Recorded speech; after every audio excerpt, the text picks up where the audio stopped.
Meaning of date.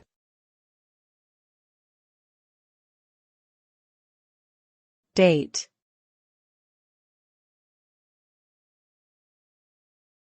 Date.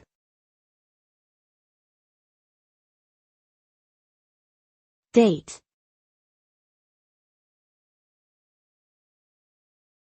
Date.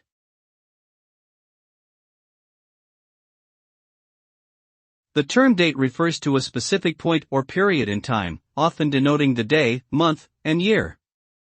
It can also refer to a social or romantic appointment between two individuals. In computing, date is a data type used to represent points in time. The concept of date is important in various fields, such as history, finance, and law. Understanding what a date means and how it is used can help individuals organize their schedules and maintain accurate records of important events and transactions.